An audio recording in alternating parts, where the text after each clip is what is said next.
Hello friends, I hope आप सब लोग अच्छे होंगे। तो आज हम कंपनी लॉ में पढ़ने वाले हैं फॉर्मेशन ऑफ कंपनी। मतलब कि एक कंपनी को फॉर्म कैसे करते हैं, बनाते कैसे हैं। तो सबसे पहले हम मीनिंग जान लेते हैं। आज हम मीनिंग जानेंगे, वो स्टेजेस जानेंगे कि कौन कौन सी स्टेजेस हैं जिसमें कंपनी फॉर्म होती है। ठीक है, तो सबसे पहले मीनिंग की बात करते हैं। तो मीनिंग का लिखा है formation of a company means established a new company. A company is said to be established when it is registered under the Company Act 2013. तो कंपनी किसे कहते हैं हम पहले ही जान चुके हैं कि जो रजिस्टर्ड हो अंडर कंपनी एक्ट 2013 के। और एक रहता है कि कंपनी एक्ट 1956 भी अगर उसके अंडर रजिस्टर्ड है तो भी वो कंपनी कहलाएगी। ठीक है, उसकी स्टेजेस जान लेते हैं हम। तो कंपनी फॉर्म होने के लिए, कंपनी बनाने के लिए 4 स्टेजेस होती हैं basically. Number 1, promotion of a company, Hindi में इसे कहते हैं प्रवर्तन। ठीक है। नंबर 2, इनकॉर्पोरेशन और रजिस्ट्रेशन। ठीक है, रजिस्ट्रेशन हम सभी जानते हैं। Second one is capital raising and fourth and last one is commitment of business, मतलब कि आरंभ करना, व्यापार का आरंभ करना। तो ये वो 4 स्टेजेस हैं जब कंपनी बनती है। तो ये 4 स्टेजेस से होके गुजरती है। तो पहले हम बात करेंगे प्रमोशन ऑफ अ कंपनी की। Promotion of company begins when someone takes lead to from a company. The person who takes steps to organise a company are known as promoter. तो सबसे पहले प्रमोशन ऑफ कंपनी कैसे होती है कि जब कोई व्यक्ति लीड करता है, फॉर्म करता है कंपनी बनाने के लिए, तो जो वो पर्सन है वो स्टेप लेता है, who takes step to organise a company. ठीक है, उसको किस नाम से जाना जाता है? प्रमोटर को। ठीक है, जो स्टेप ले रहा है उसे कहा जाता है। यहाँ पे एक छोटा सा मैंने शॉर्ट नोट में गिवन किया है कि promoter conceive the business idea and take all initiatives to from a company. जो प्रमोटर है वो कंसीव करता है बिजनेस आइडिया को और इनिशिएटिव लेता है फ्रॉम अ कंपनी। तो कैसे? जैसे कि सबसे पहले तो discover of business idea. Obvious सी बात है, जब हम कोई चीज करते हैं या बनाते हैं तो सबसे पहले उसका आइडिया आता है। तो डिस्कवर एक बिजनेस आइडिया लेगा वो। उसके बाद investigation of business idea. Investigation of business idea होता है जब किसी व्यक्ति को कोई विचार आता है कि उसे बिजनेस करना चाहिए, तो वो इन्वेस्टिगेशन करता है और जो लोग पहले से उस बिजनेस को कर रहे हैं उन लोगों से मिलता है, आइडिया उनसे शेयर करता है, इन्वेस्टिगेट करता है कि वो बिजनेस किस तरीके से मैं रन कर सकता हूँ। फिर वेरीफाई करता है, देखता है कि भाई इस बिजनेस का क्या स्कोप है, सारी चीजें वेरीफाइड करता है, नाम से ही पता चल रहा है। फोर्थ स्टेप रहता है असेंबलिंग ऑफ रिसोर्सेज। असेंबलिंग का मतलब हम सभी लोग जानते हैं, असेंबल करना रिसोर्सेज को, तो वो इकट्ठा करता है रिसोर्सेज को। फिफ्थ करता है प्रिपरेशन ऑफ फाइनेंशियल प्लानिंग। देखो ये सब हम सभी जानते हैं कि अभी कोई चीज अगर हमें बनानी है, जैसे अब कंपनी का जिक्र है, हमें कंपनी बनानी है तो फाइनेंशियल प्लानिंग भी जरूरी है क्योंकि पैसे की जरूरत पड़ती है। 6 करता है प्रेजेंटेशन। वो अपने आइडिया को, जो इन्वेस्टिगेशन कर लिया उसने, डील कर लिया, वेरिफिकेशन कर लिया, सोर्सेज इकट्ठे कर लिए, फाइनेंशियल प्लान भी कर लिया कि इसको कैसे करना है। ठीक है, उसके बाद वो प्रेजेंट करता है, लोगों को बताता है कि भाई ये आइडिया हैं। इसमें हमारे अकॉर्डिंग टू प्रोफेसर जस्टिनबर्ग के अनुसार अगर देखें तो वो भी सेम ही चीज कह रहे हैं कि promotion of a company is the discovery of business opportunity and subsequent organization of fund, property and managerial ability into a business concerned for the purpose of making profit therefrom।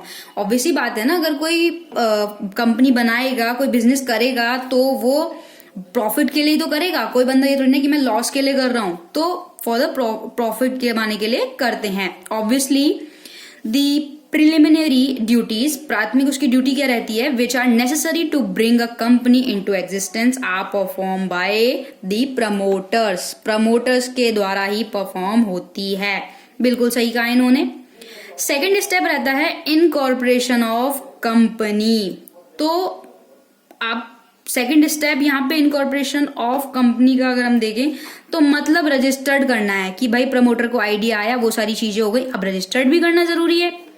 तो promoter have to get the company incorporated under the company act 1956 और 2013, इसके under registered होगा। तो उसको basically क्या क्या चीजें चाहिए होंगी हम वो आगे पढ़ते हैं। तो उसको सबसे पहले तो select the name of company. Obvious सी बात है, जब कोई कंपनी फॉर्म करेगा, कंपनी बनाएगा, तो कंपनी का नेम भी उसको रखना है। Filing the document, document file करेगा। अच्छा, डॉक्यूमेंट क्या क्या देगा वो? मेमोरेंड, वैसे तो बहुत सारे डॉक्यूमेंट्स होते हैं बट मेजर जो है memorandum of association MOA, prospectus अपना जारी करेगा। वो हमने प्रीवियस क्लास में पढ़ा कि प्रोस्पेक्टस पब्लिक में या प्राइवेट में कैसे रहता है, प्रीवियस वीडियो में आप देख लीजिएगा। Third one is article of association, ठीक है। उसके बाद वो लिस्ट बनाएगा किसकी? डायरेक्टर्स की। उस लिस्ट में क्या रहेगा? डायरेक्टर के ऑक्यूपेशन होंगे, नेम होंगे, एज वगैरह होंगी, एड्रेस वगैरह होंगे, ये सब होगा। उसके बाद वो consent of directors, fourth point, इसमें क्या कि डिस्क्रिमिनेशन होगा, फॉर्म फिल करना होगा कि हाँ भाई वो जो डायरेक्टर हैं उनको क्या क्या चीजें करनी है। Fifth one is notice of address, company का जहां वो कंपनी बना रहा है उसका हेड ऑफिस कहाँ होगा, कहाँ स्टेब्लिश करेगा, उसका एड्रेस तो होगा ना, तो वो एड्रेस उसको देना पड़ेगा। 6 नंबर पे उसको क्या करना पड़ेगा? Payment of fees.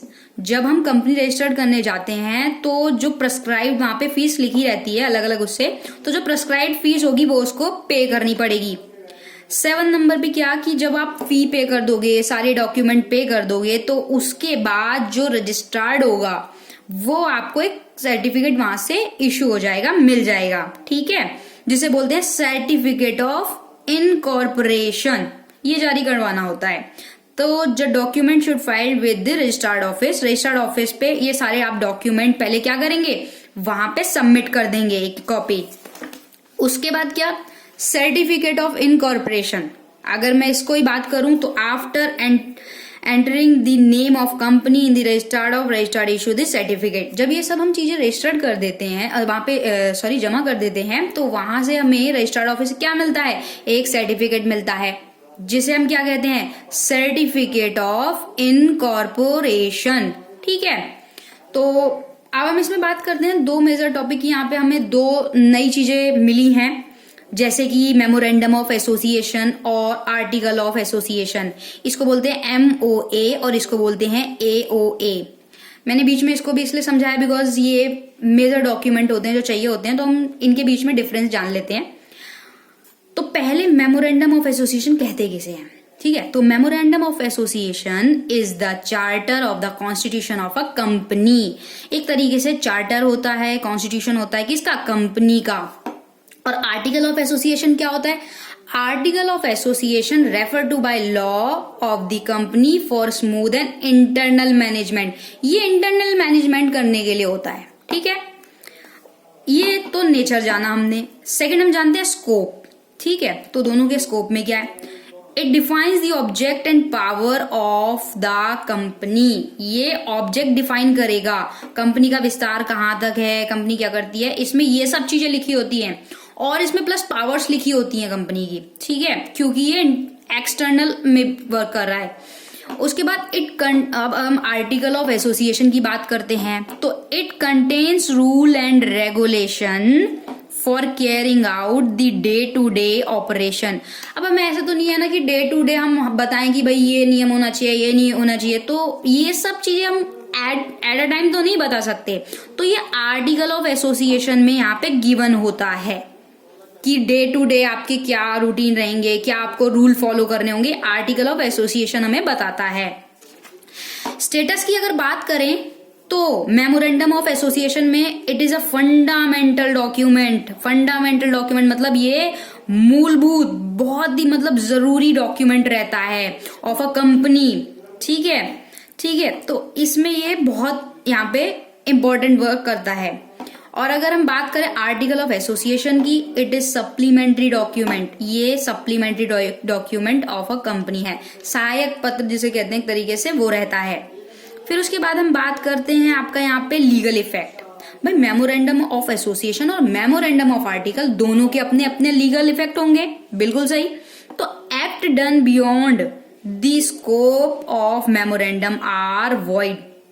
ये अगर कोई एक्ट आपने ऐसा किया, ठीक है, जो एमओए में लिखा है, मेमोरेंडम ऑफ एसोसिएशन में लिखा है कि वो नहीं करना चाहिए था, आपने किया, तो आपको वहां पे जो है डिस्क्वालीफाई किया जाएगा। और ये जो है आप इसको चेंज नहीं कर सकते। मेमोरेंडम ऑफ एसोसिएशन में जो लिख गया आप उसको चेंज नहीं कर सकते।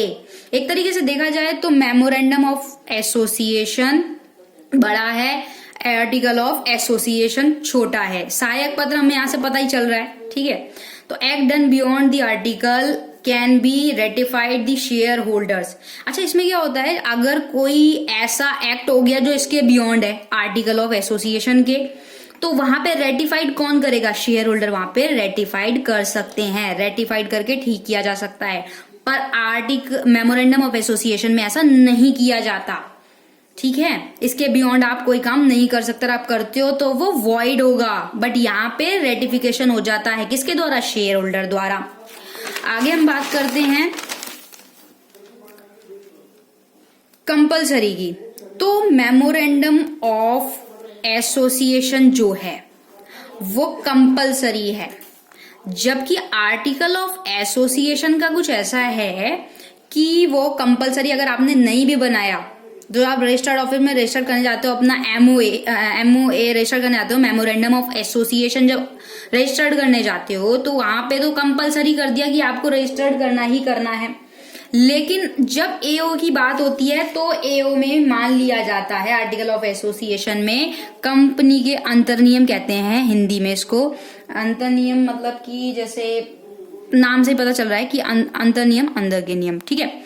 तो ये मान लिया जाता है कि आपने इसको पहले से ही मान लिया है, ठीक है। और इसको कहते हैं अपना सीमा नियम।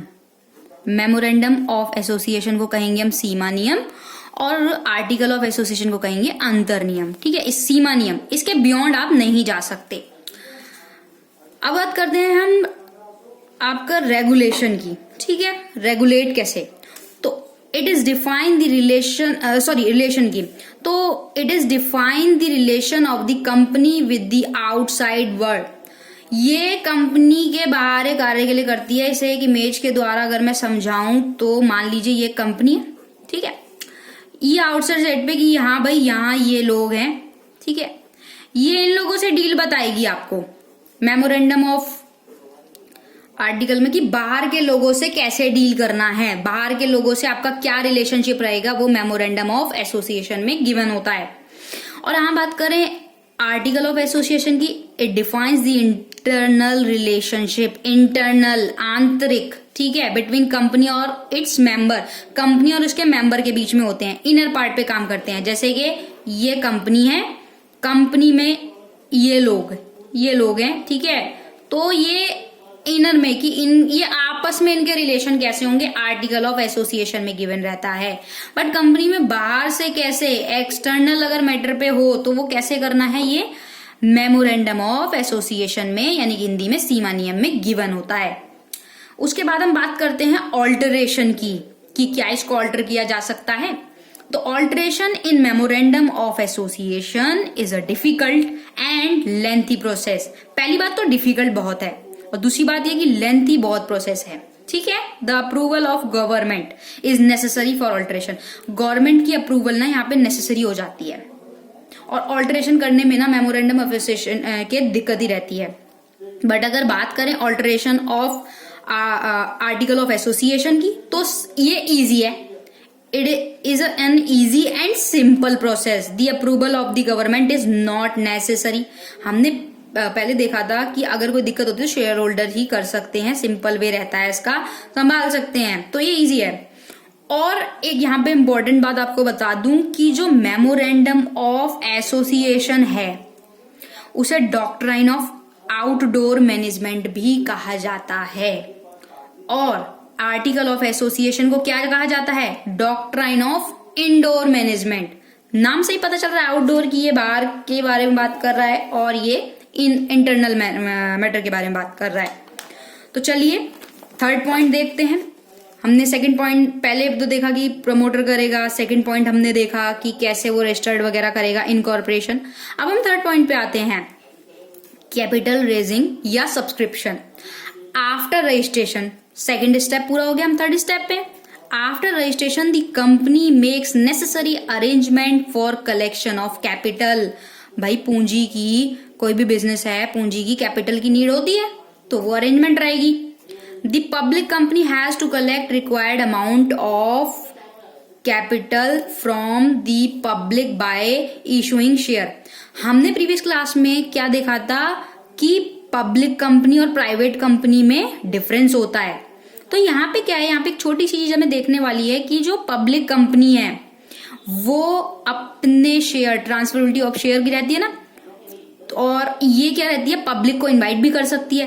तो जो पब्लिक कंपनी है वो क्या करेगी, न्यूज़पेपर में निकालेगी, ठीक है। ताकि क्यों निकालेगी, ताकि क्या होगा कि जैसे पर्सन है, ठीक है, एक कंपनी है और एक कंपनी में मतलब उसने न्यूज़पेपर में निकाल दिया कि हम ऐसे ऐसे कैपिटल, मतलब बिजनेस है, तो कंपनी क्या करेगी, बदले में शेयर्स दे देगी। वो कंपनी के शेयर होल्डर हो जाएंगे, वो मेंबर जो हैं वो शेयर होल्डर हो जाएंगे और वो अपना कैपिटल इसके बिजनेस में लगा देंगे।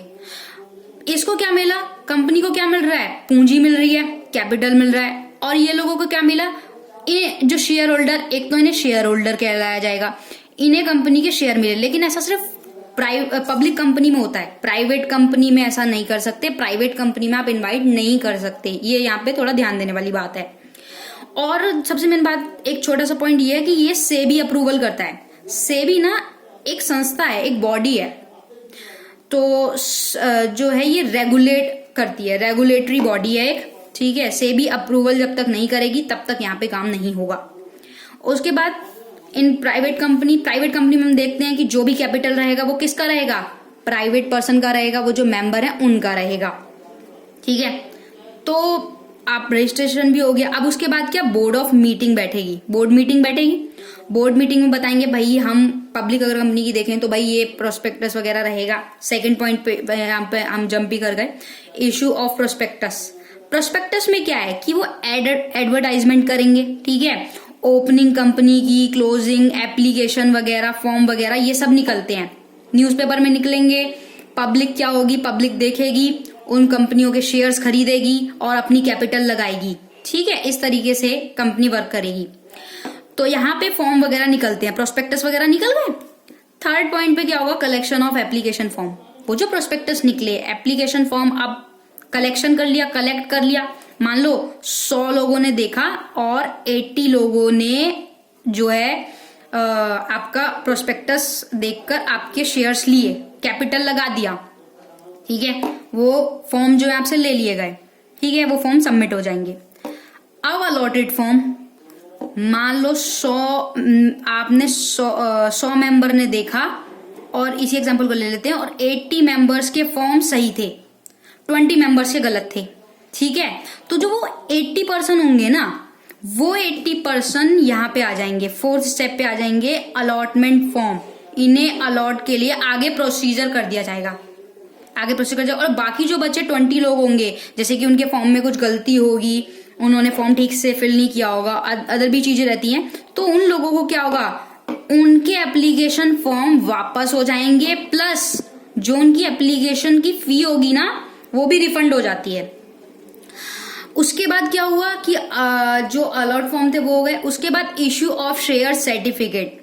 शेयर सर्टिफिकेट जो है, कंपनी क्या है, कंपनी शेयर होल्डर जो बने, कंपनी जो लोगों ने क्या किया, लोग जो अब वो लोग शेयर होल्डर हो गए, उनको शेयर होल्डर का सर्टिफिकेट मिल जाएगा। बदले में उन्होंने क्या दिया, उन्होंने कंपनी को पैसा दिया, ठीक है। कंपनी के पास क्या आया, कैपिटल आया ना, तभी तो वो काम करेगा। तो ये जो मेंबर थे, ये जो 80 मेंबर थे, अब ये कंपनी के शेयर होल्डर हैं, और कंपनी, पब्लिक कंपनी की बात हो रही है यहाँ पे, और कंपनी क्या, कंपनी ने पैसा ले लिया इनसे और बदले में अपने शेयर्स दे दिए, ठीक है। और इनको एक सर्टिफिकेट इशू कर दिया। सर्टिफिकेट किस चीज का, कि भाई आप लोग जो है अब से हमारे शेयर होल्डर हो, ठीक। उसके बाद नेक्स्ट स्टेप क्या रहता है, सर्टिफिकेट इशू कर दिया। अब कंपनी क्या करेगी, कंपनी ना एक रजिस्टर होता है, कंपनीज रजिस्टर में ये जो 80 लोग आगे गए, इन लोगों के नाम वगैरह लिख लेगी कि और आगे भेज देगी कि ये हमारे शेयर होल्डर हैं। ठीक है, रजिस्टर में इनके नाम दर्ज कर लिए जाते हैं, पंजीकृत कर लिए जाते हैं, रजिस्टर्ड कर लिए जाते हैं रजिस्टर में। ठीक है, फोर्थ एंड लास्ट स्टेप क्या रहता है? कमिटमेंट ऑफ स्टेज, यानी कि हिंदी में अगर मैं कहूं तो व्यापार का प्रारंभ या आरंभ। ठीक है जी, ये आपका लास्ट स्टेज है, इसे पढ़ते हैं। Along with the necessary document fees is also paid. Necessary document जो थे पेड कर लिए हमने, सेकेंड स्टेप में पेड हो गया।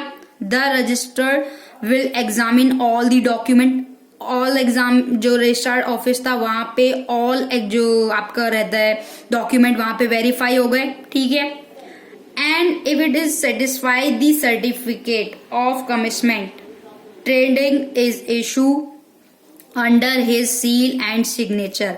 यहाँ पे एक बात देखने वाली है कि हमारे सारे जो डॉक्यूमेंट थे, ठीक है, हमने वो डॉक्यूमेंट क्या करे, रजिस्टर्ड करवा दिए। ठीक है, अब जो रजिस्टर्ड ऑफिस है, ऐसा जरूरी है कि सारे हमारे डॉक्यूमेंट सही हो? हाँ, हो भी सकता है, बट इन केस जो रजिस्टर्ड ऑफिस है उसको कोई दिक्कत लगती है, कोई कमी लगती है कि नहीं भाई डॉक्यूमेंट में कोई दिक्कत है, तो वो आपके डॉक्यूमेंट वापस कर देगा। बट इन केस अगर उसको लगता है कि हाँ भाई ठीक है डॉक्यूमेंट वगैरह सब सही है, तो उस केस में क्या होगा, वो एक सर्टिफिकेट आपको इशू कर देगा। ठीक है, और उस पर अपनी सील लगा देगा, जो रजिस्टर्ड की सील होगी, सील लग जाएगी। यहाँ पे उसने साइन कर दिया और ये उसकी सील हो गई। ठीक है, तो दो तरीके के सर्टिफिकेट होते हैं, एक तो incorporation of certificate of incorporation होता है, एक सर्टिफिकेट ऑफ कमिटमेंट होता है। यहाँ पे ये सर्टिफिकेट मिल जाएगा। इन अ पब्लिक कंपनी ये दोनों सर्टिफिकेट होते ही आप काम शुरू कर सकते हैं, अपना व्यापार प्रारंभ कर सकते हैं।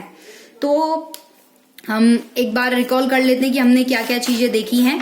तो हमने सबसे पहले देखा है फॉर्मेशन, फॉर्म कैसे होता है, मीनिंग देखे, उसके स्टेजेस देखे, कंपनी कैसे काम करती है वो देखे, प्लस हमने थोड़ा सा ये भी देखा मेमोरेंडम ऑफ आर्टिकल और memorandum of association, article of association में डिफरेंस देखा। ये सारी चीजें भी हमने थोड़े से उस पर देखी। आई होप आपको ये कॉन्सेप्ट क्लियर हुआ होगा, पता चला होगा कंपनी कैसे फॉर्म होती है। तो अगर आपको ये वीडियो अच्छी लगी तो लाइक कीजिएगा, शेयर कीजिएगा, और अगर आप चाहते हैं कि मेमोरेंडम ऑफ आर्टिकल और एसोसिएशन पे मैं और वीडियो बनाऊं या अदर किसी टॉपिक पे चाह रहे हैं तो आप मुझे कमेंट सेक्शन में बताइएगा। Thank you so much.